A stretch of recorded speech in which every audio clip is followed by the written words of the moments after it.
Hello, everyone. Welcome to Online Seller UK podcast. My name is Prabhat, founder of Online Seller UK.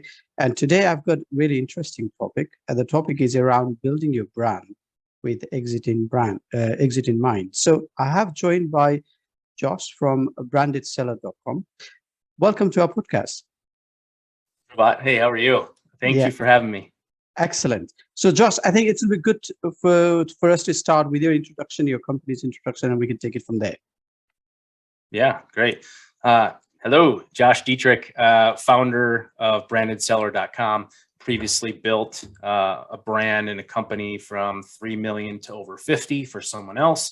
And in the last 6 years, we've been building our own brands. And so in 2021, we had two exits, a 7-figure exit and also an 8-figure exit. So we are e-commerce online seller experts. And now we help other brands get to the next level because of our warehousing and marketing background and skills. We help you build a business of value that eventually allows you to exit that, as I did. Excellent.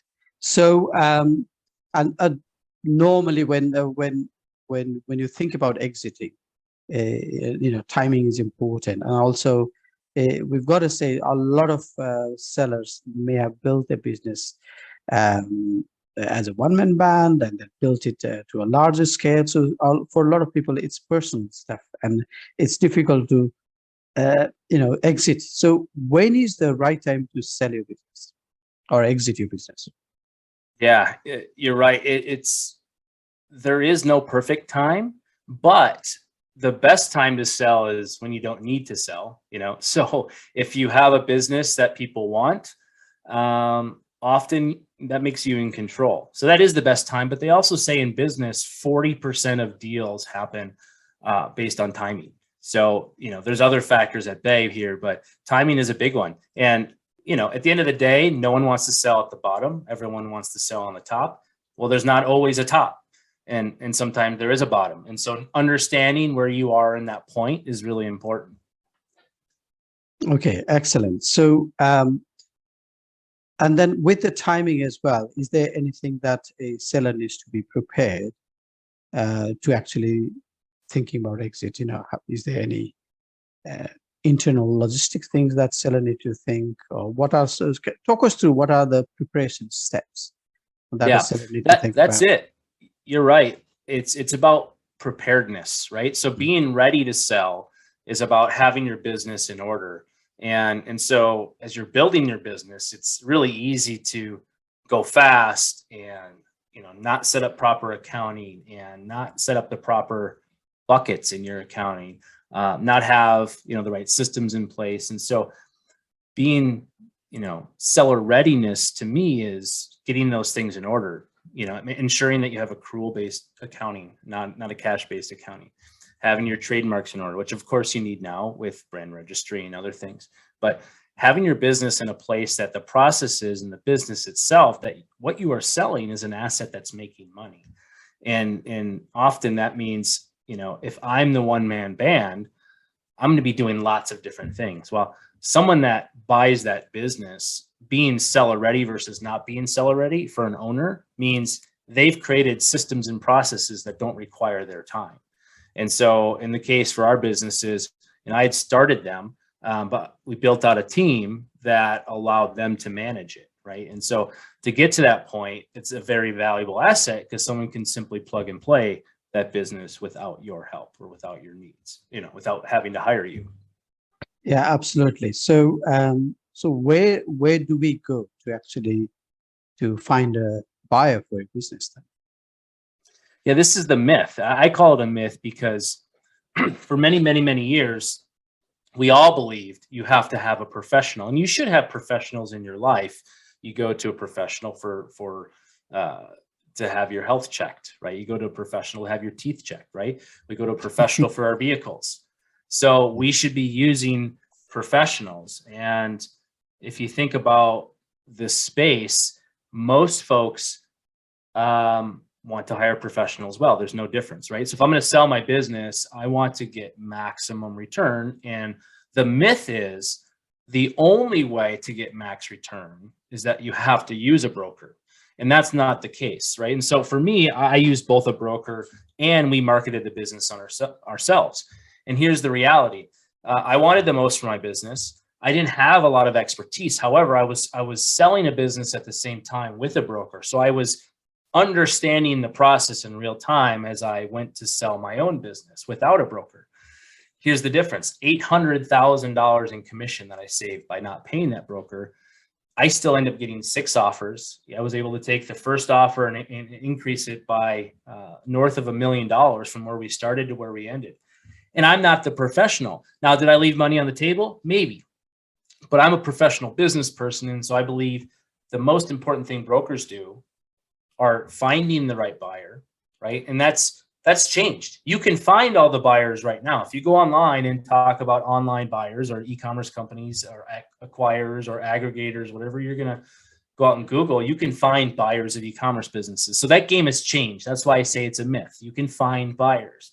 The second piece is knowledge and skill set. A broker, a good agent, will help you maximize the deal value.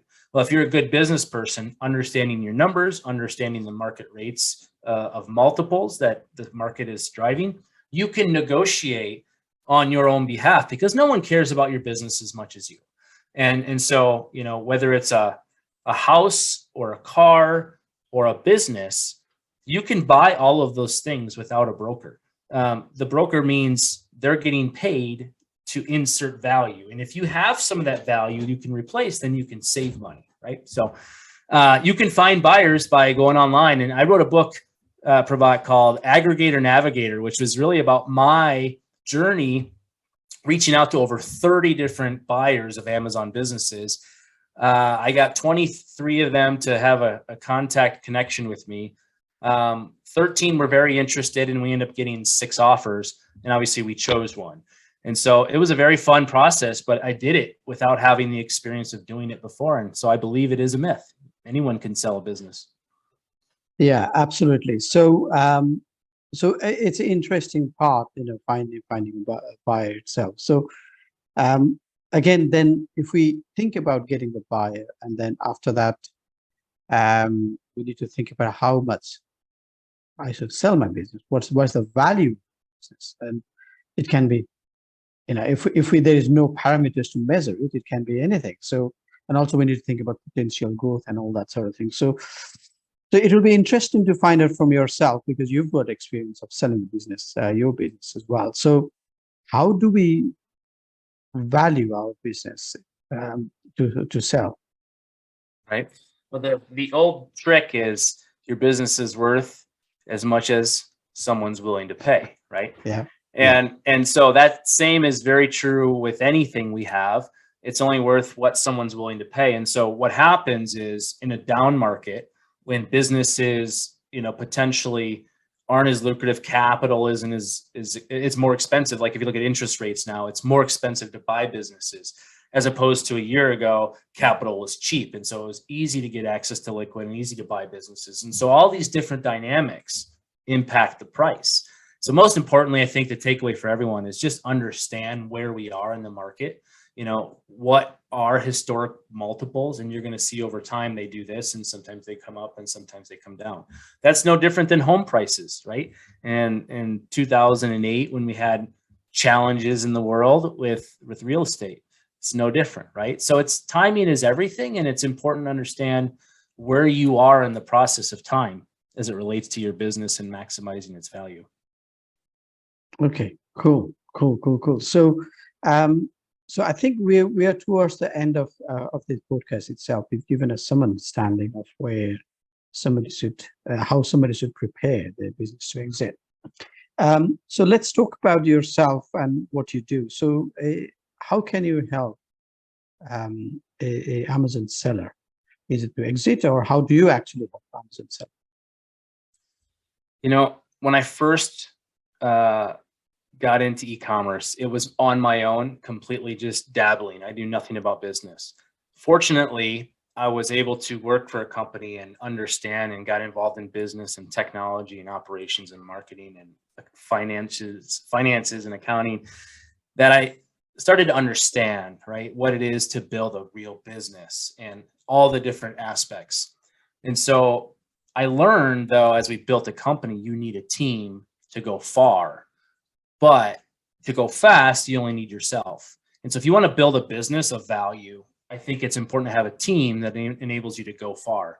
Brandedseller.com basically rents ourselves and becomes a partner of your team and individuals, so they can work on whatever it is they want in their business or on their business. And so we can do all the things they don't want to do to reduce costs, but then also work on the things that move the needle and create value and drive sales. So we are one of the first groups that we take a partnership approach with any client we have, but we don't take equity. We get paid to become your partner, build a business that's highly efficient, employ lots of growth tactics that we've used to build our own businesses, and then we become your executive coach and advisor to help you essentially and eventually scale your business that becomes something you sell. So we have growth services that are designed just to sell, and we have growth services that are designed just to grow and sustain. And we have clients on both ends of the spectrum. So it's very exciting. You know, would you have liked some help along the way as you're building your business and journey? You know, and so I think a lot of sellers don't have the MBA, and our team has been through that. And so coming alongside you, access to retail or international or multi-channel, FBA prep, right? Marketing, listings, videos, all these things. One person, it's hard for them to do it all. So we've built tools to help you kind of get to that next level. Excellent. So if somebody is to find you, where's the best place to get to you? Email address, any other places? Just let us know. Find us at brandedseller.com or LinkedIn. Josh Dittrich. You can find me on LinkedIn. Happy to connect anytime. Excellent. Thank you, Josh, for your time today. I'll speak to you soon. All the best for now. Thanks, Prabhat.